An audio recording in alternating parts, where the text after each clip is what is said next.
The views expressed and the opinions given by the individual host and their guests do not necessarily reflect those of Para X, its affiliates, or its sponsors. Oh, hell no! Whatever. The following program contains opinions expressed by the Dead Zone. If you find this broadcast offensive, lighten up, candy ass. What? Oh my gosh. It's a radio show. Hell yeah! That's what I'm talking about.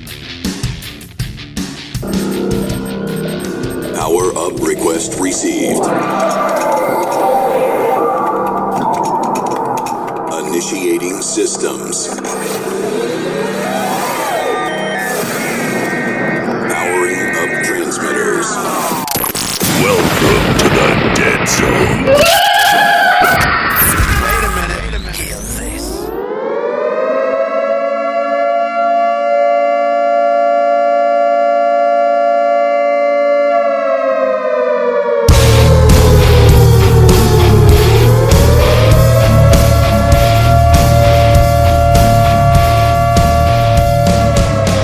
Dead Zone Paranormal Radio Show. Our guest tonight will be David J. Paul. He's an actor, a producer, well known for Devil's Night and the magnificent, the Magnificent Raiders, and more. Plus we'll have Michelle with the paranormal news, of course, and we're going to kick off tonight with Comatose by She. Check it out. Also, COVID's over, for the most part. Got a lot of events coming up soon, some that have already happened, some that are going on right now, so stay tuned. We'll have more information on on everything that's coming up. It's been a real long day. I apologize. I need all of you to stop what you're doing and listen.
Paranormal news.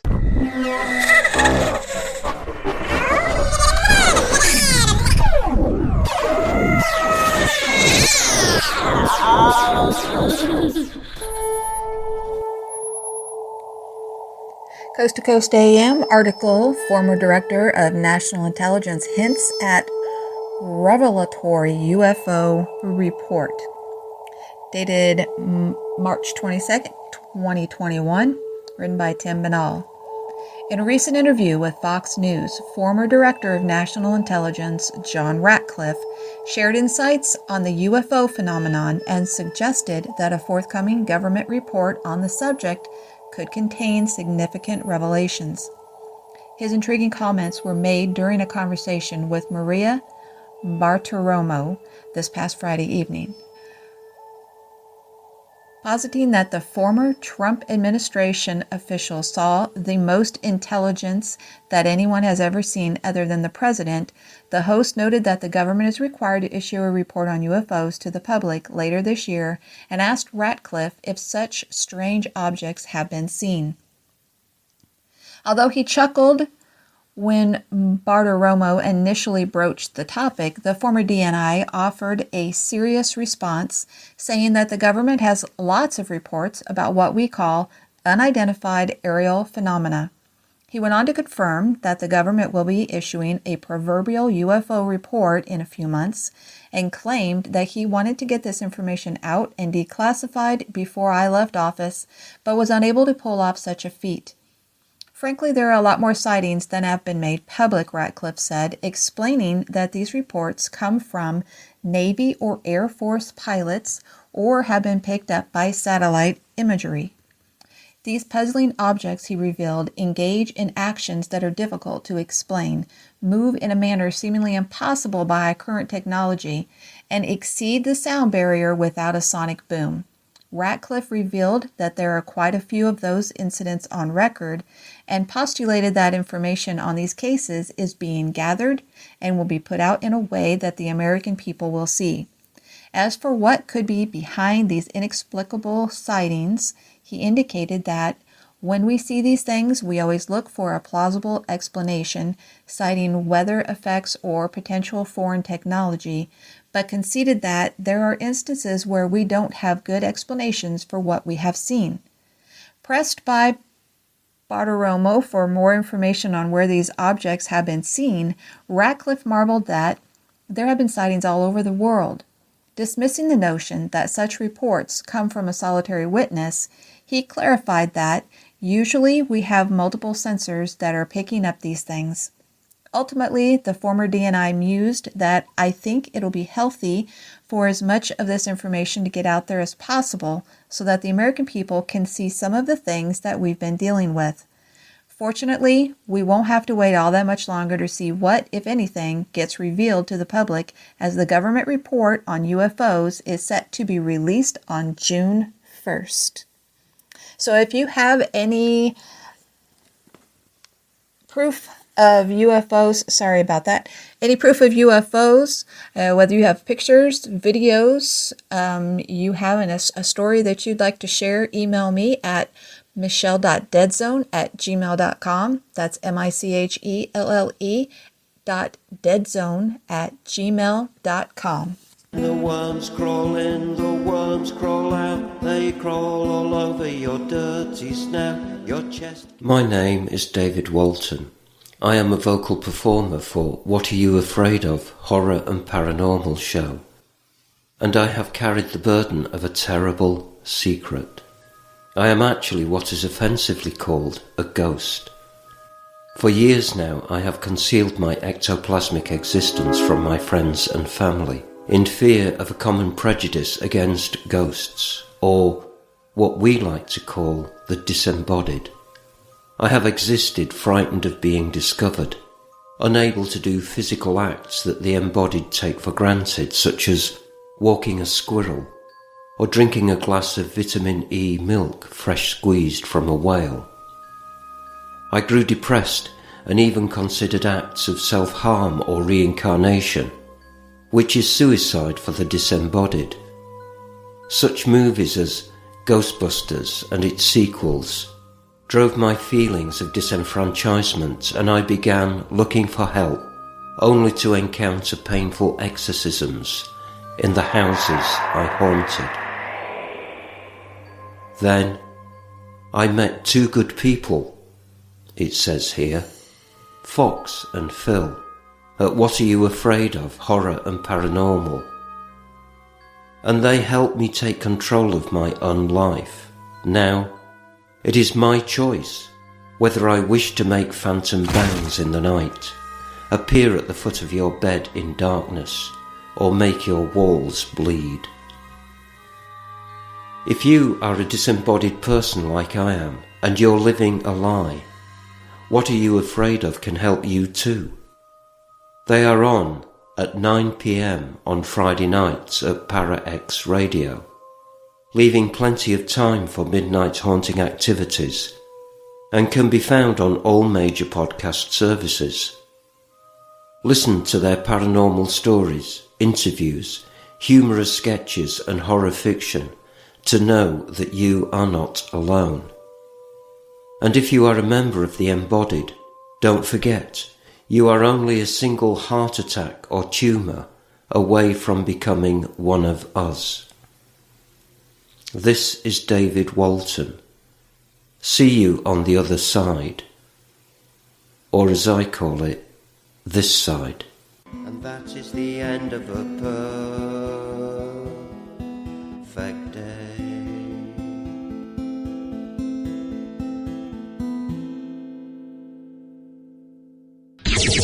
Your source for everything paranormal, Para X.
for our next story, again, I'm still on Coast to Coast AM. Story is called Ghost Boy Spotted in Jordan. There is a video with this that you can also check out. After I read the story here to you, then I'll let you know what I think of the video. An eerie video filmed by an urban explorer in Jordan appears to show a young boy lurking in an abandoned building, and some viewers suspect that the out-of-place figure is a ghost. The spooky footage was reportedly captured last month by Jordanian YouTube personality Hassan Barbar, who has created an array of videos wherein he visits shuttered sites in the hopes of encountering ghosts or documenting paranormal activity. In this particular instance, which saw the man investigating a building that appears to be unfinished, it would seem that his search for spirits was successful. In the video, which was already rather spooky due to the darkness and its derelict nature of the site, Barbar roams around the building with a flashlight. When he illuminates down a series of doorways, he is stunned to see a small boy dressed in all black standing at the end of the makeshift hallway. After a brief stare down, the unsettling youngster eventually turns and walks out of sight. A shaken Barbar then dashed towards the spot where he saw the stranger and finds that it is an empty room. As one might imagine, many viewers suspect that the ghost hunter stumbled upon the spirit of a child in the empty building. Unfortunately, due to the language barrier, it's difficult to get Barbar's precise thoughts on the experience, though the Arabic caption to his video reads, "The child of the jinn threatened me that he would complain about my appearance," which would appear to indicate that the ghost hunter believes that he encountered a supernatural being. Of course, not everyone is convinced, as many skeptical observers argue that the scene was orchestrated in order to generate a buzz for Barbar's YouTube channel. With that in mind, what's your take on the video? So if you go to the page, check it out, tell me what you think. Email me at michelle.deadzone@gmail.com, and I'll tell you my thoughts on it. It looks like a person standing down at the end of a hallway in a doorway and just stands there for a minute and then turns and walks away. It does not look spiritual at all. It just looks like someone standing there. Whether it's a young boy or a teenager or a short man, it's hard to tell because they're not close enough. But my gut says that it's not real. It was staged. Anyway, check it out. Let me know. michelle.deadzone@gmail.com. Are you ready? I'm saying, are you ready? If all radio stations in town were palm trees, we'd be the one with the biggest coconuts. Here are the one, the only Dead Zone.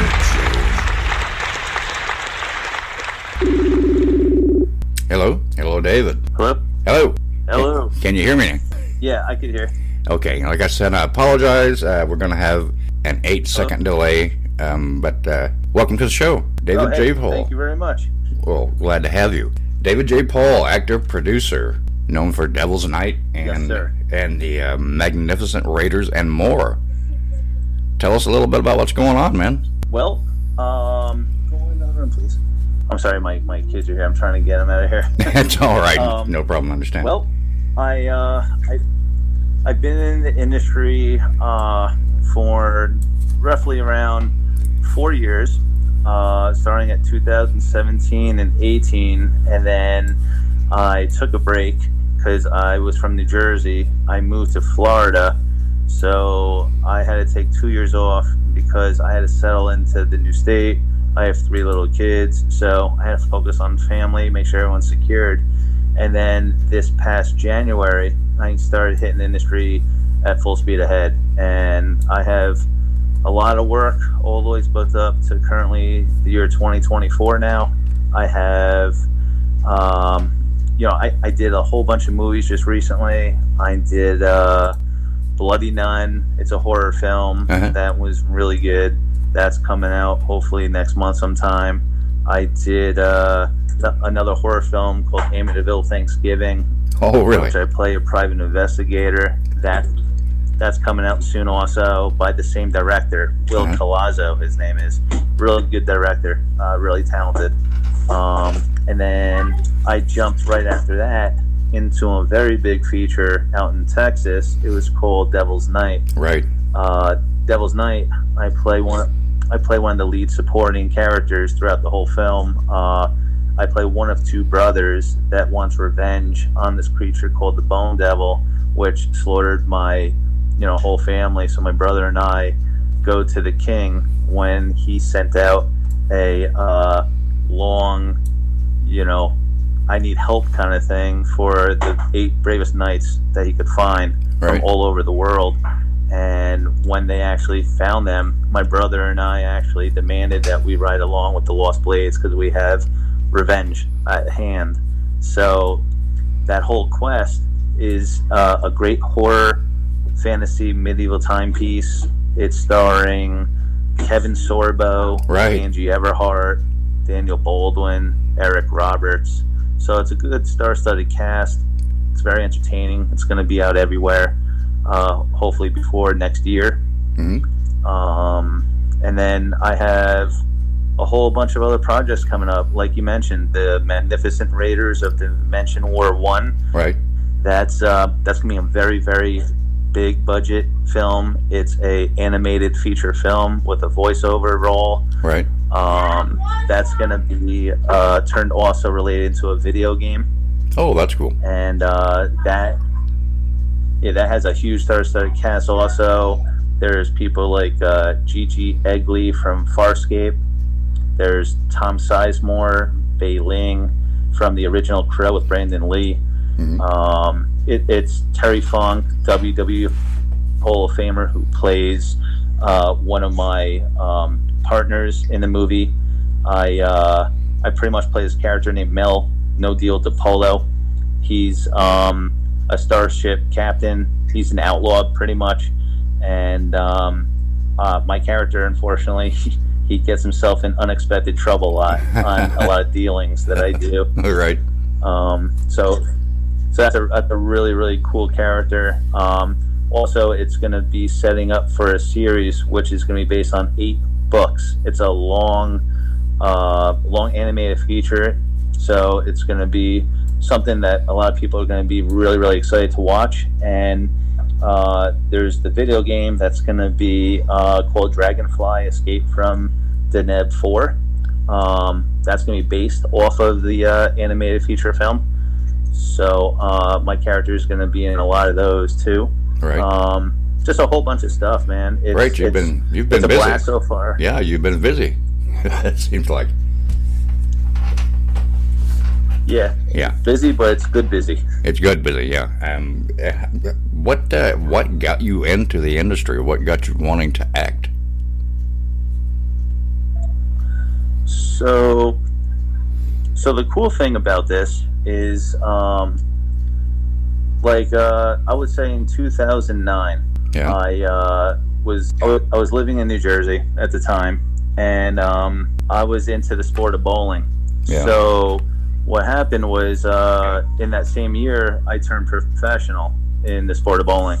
And then when I was on tour, there is this person that said, I think that you would be a good actor. You have this kind of look to you that you could be something really, really good in the industry. So you should give it a shot. Here's my card. Right. So I gave her, so I took her card, and sure enough, she told me to go to the set one day and just check it out. I went to the set, I checked it out, and I was like, wow, this is really cool. Let me give this a shot. Yeah. And sure enough, right as soon as I was acting, I said, this I could see for long term. Yeah, and I want to do this. I've been ran with it ever since. Right. This is what I want to do. I get it. Yeah, I understand. Congratulations, by the way. I mean, that's awesome. Discovered while bowling. I appreciate it. Discovered while bowling, right? That's awesome. All right, go figure. All right. So, not to jump ahead, but what's going on with the 9-3? Oh, I'm sorry, I couldn't hear you there. I'm sorry, not to jump ahead, but what's the deal with The Nun 3? Is that something new that's coming out, or is that something that has been out? Yeah, so Bloody Nun 3 is actually the third and last installment of the Bloody Nun trilogy. Right. This one is supposed to be a pretty scary one. I mean, when I was filming it, it was really cool. It was eerie. You had that little feeling to it when you're on set. But with this movie, it is pretty much basically it's based in a haunted church. Right. And it's supposed to be a game, basically. There's a host of the game that has us as contestants, like 5 of us as contestants, and if we capture footage in the haunted church that we find some paranormal activity, then the first one to find it wins $500,000 grand prize. Oh wow! So so our characters get all excited. We decide to eventually split up and try and find it on ourselves, and we just find out that each one of us is going missing one at a time, and we're finding out that later on we're getting picked off by the spirit of the Bloody Nun. Right. So we realize afterwards it's not a game anymore, and now we got to try or find a way to get out before it's too late. So it's a pretty cool movie, pretty cool concept. I play this character named Wes Chapman. I'm kind of like a bully, but I'm kind of like a cool kind of guy. I have shades on. I'm dressed in all black. So you're a paranormal investigator in this one, right? I believe that's what I read. Yeah. Cool. Yeah. I'm basically the kind of guy that had a failed show before, right? And for a paranormal show, and it failed within a week. So I decided this could be my last chance. Yeah. That's awesome. It kind of reminds me of Bill Murray in Ghostbusters too, right? He had a failed show there, right? Yeah. Very cool. That's true.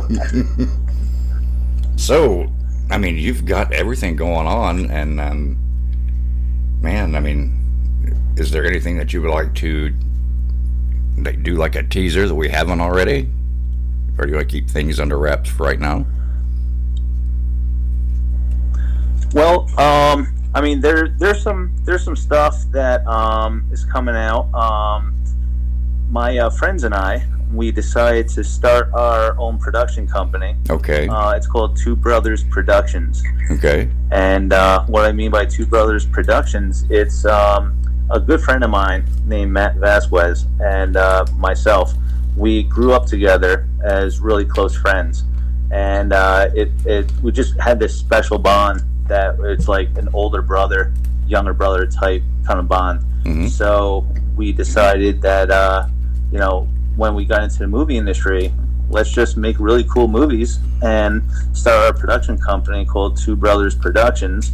And I decided to bring in a couple more friends of mine, and I just wanted to tell them that I wanted to do a 13 feature film process off the company. Yeah. And they all jumped on board and they loved it. And we're pretty much going to be doing all different kind of genres in the industry at least one time around. Right.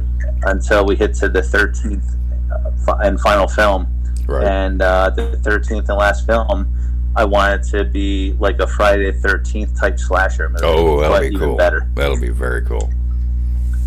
That will be awesome. I mean, you're doing so well right now. I mean, and I assume you're able to make a living off of what you're doing right now. You don't have a day job or anything like that, right? So I'm doing good in the industry. Also, when I'm not on set or doing a movie, I decide just to pick up some Ubering. So I'm an Uber driver back here in Florida. Yeah. Because I can set my own days, hours, times, my own pay. Do you get recognized? Yeah, hey, actually, when I'm driving, I'm an Uber driver. People start recognizing me. That's awesome. Yeah, it's funny. It's I wear my sunglasses a lot, obviously, because I can't see anything when I'm driving out here. And, right. I was hoping that would not really catch my attention with people, and some people are actually still recognizing. Oh yeah. They said, "Hey man, like after they get out of the car, can I take a picture with you?" And I'm like, "Yeah, that's cool, man. Let's do it." And Right. Then they just, they're shocked.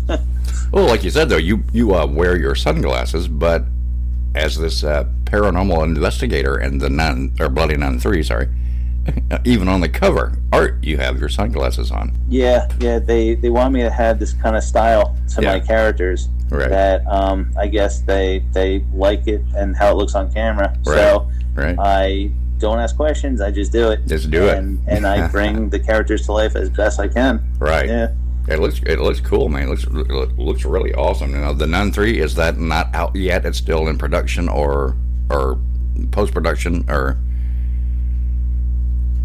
is it already out? Is there somewhere? So that's not out yet. Okay.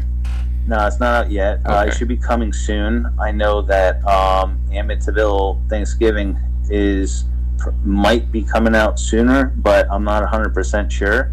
Tell me something. Tell us of those movies. Yeah, tell us more. Tell us more about Amityville Thanksgiving. I mean, how close to the original plot of the movie is that, or is it just not at all? So with Amityville Thanksgiving, well, I could tell you that it's still in the Amityville kind of genre. Right. So you get creepy stuff going, just like the regular Amityville stuff. Oh yeah. But for my character, I play private investigator Grayson Hayes, and before you know it, I'm wearing my sunglasses again, and it's the sunglass thing, and my character is pretty much telling one of the killers that I believe is the killer. Yeah. That I know who you are. Right. There's no reason to hide. I'm coming for you. That kind of cool character that I'm actually portraying. So I like those kind of characters. I like the calm, cool, collected kind of guys that is real confident in himself, that he knows he can get the job done. Right. Well, to be honest, on pretty much every promotional photo of our show, The Dead Zone or RIP, I have my sunglasses on too, because I always wear them. It's like my hat. If I don't have my hat on, I don't feel right. You know what I mean? It just feels off to me. I get it though. I understand. I do. In 2017-18, when I started this thing for the career, I used to wear a black fedora hat a lot. Right. And I just. A lot of the producers kept saying, "I like that look. Just keep wearing the black fedora hat in as many films as you have, because that's like your signature. Kind of like style." Yeah. So, yeah. That's awesome. So I did that, and now it's not the hat, but now it's the sunglasses. Right. So it's always something. Always something. Right.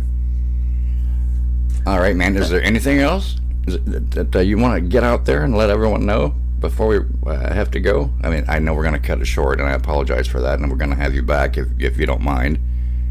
We'll talk a little more about the absolutely different films, but anything else at all? So coming up, I am going to be playing the lead evil knight in it's sort of like a Conan Barbarian type feature film. Okay. It's called Zorg the Barbarian. What Kevin have to say about that? Or did you tell him? Sorbo. I'm sorry. I'm just making a joke. Anyway, you go ahead.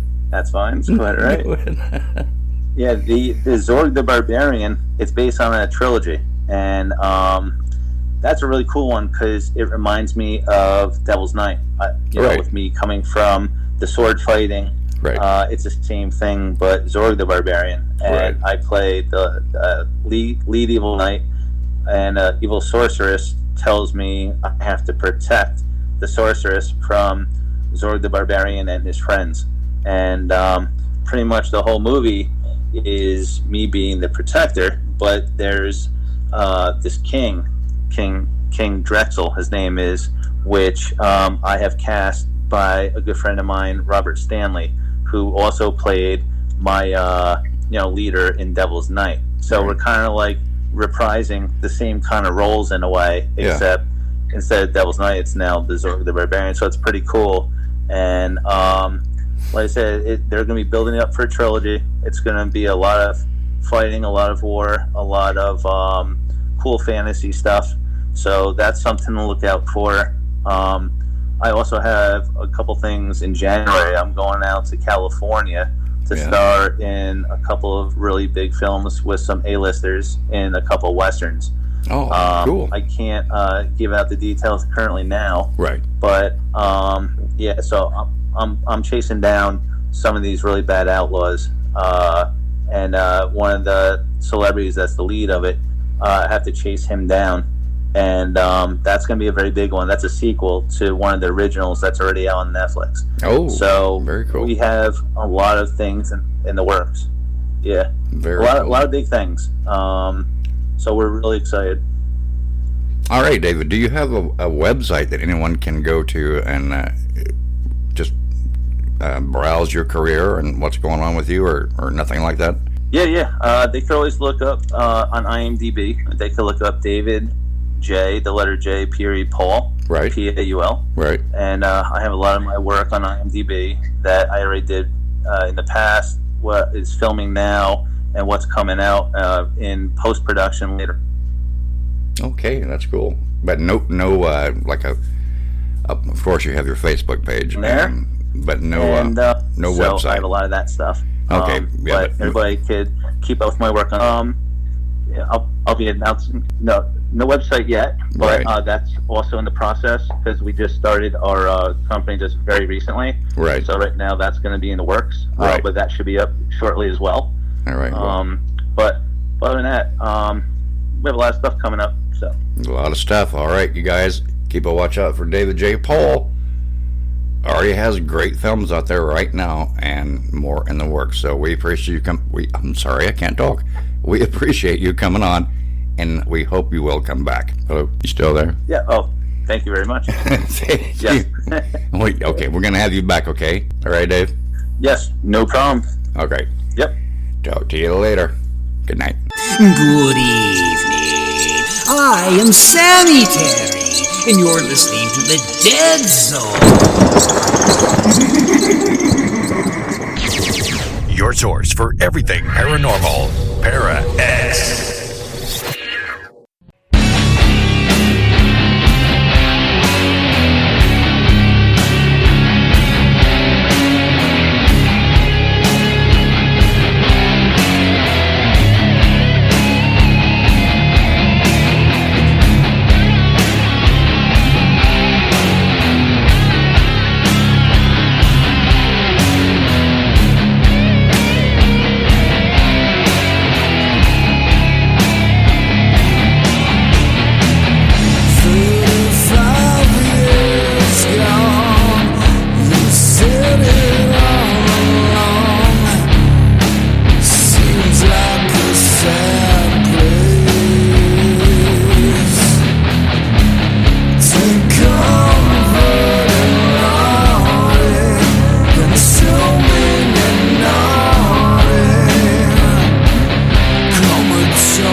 This is Rick McCullum of the Hollywood Ghost Hunters, and you're listening to The Dead Zone. Dead Zone, WDZRDB, worldwide.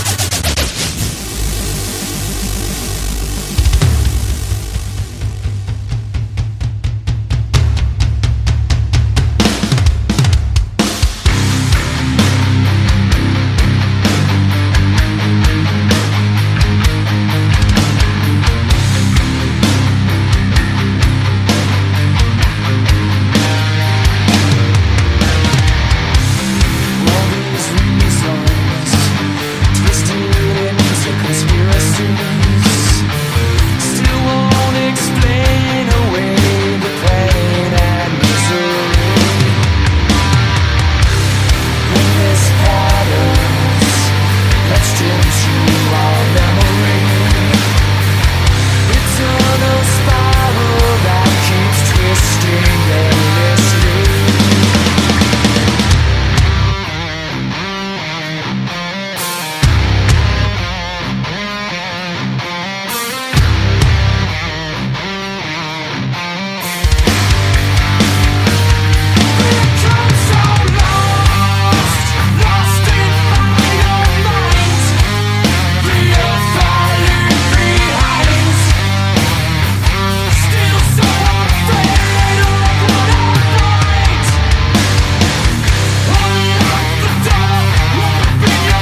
Yes! I found it at last! Marla's Sacred Cauldron. This is the legendary artifact that has been whispered about in hushed tones for hundreds of years, and now it's mine! All mine!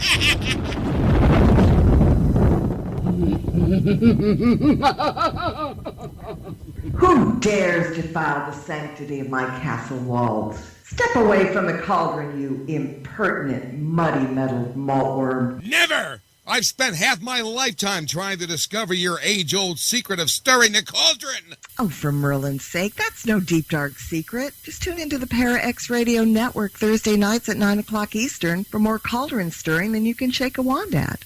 Oh.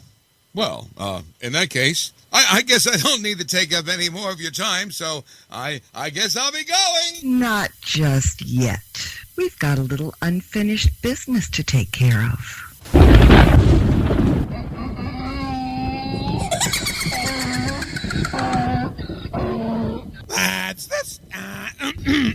That's Stirring the Cauldron with Marla Brooks every Thursday night at 9 p.m. Eastern on the Para X Radio Network.